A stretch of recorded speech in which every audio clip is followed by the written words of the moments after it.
నమస్తే. Welcome to Andhra Prabha. నేను నాగేశ్వరి. మాజీ సీఎం కేసీఆర్‌కు తెలంగాణ ప్రజలపై ఏమాత్రం ప్రేమ లేదని రాష్ట్ర మంత్రి కోమటిరెడ్డి వెంకటరెడ్డి అన్నారు.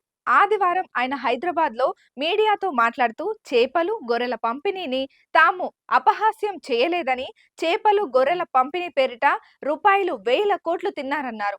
కేసీఆర్‌కు మంత్రి పదవి రాలేదనే తెలంగాణ ఉద్యమం చేపట్టారన్నారు. ఉద్యమ సమయంలో అమాయకులను రెచ్చగొట్టి చంపారన్నారు. తెలంగాణ ఉద్యమ సమయంలో కేసీఆర్‌తో భోజనం చేయాలంటే 1,00,000 ఇవ్వాలని ఆరోపించారు.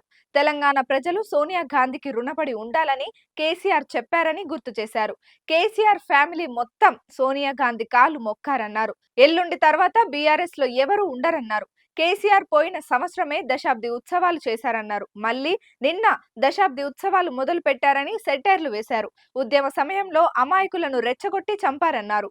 ప్రపంచంలో వింత అని చెప్పిన మేడిగడ్డ 3 ఏళ్లలో కూలిపోయిందన్నారు. మేడిగడ్డకు మరమ్మతులు చేసినా గ్యారంటీ లేదని ఎన్డీఏసీ నివేదిక ఇచ్చిందన్నారు. బీఆర్ఎస్ చేసిన రైతు రుణమాఫీ వడ్డీలకే సరిపోయిందని, వందల ఎకరాలు ఉన్నవారికి కూడా రైతు బంధు వేశారన్నారు. 70,000 మంది టీచర్లు రిటైర్డ్ అయినా డిఎస్సి నిర్వహించలేదన్నారు. 15 ఆగస్టుకు 2 లక్షల రుణమాఫీ చేయబోతున్నామన్నారు. అధికారం పోయి బిడ్డ జైల్లో ఉందని కేసీఆర్ బాధలో ఉన్నారన్నారు.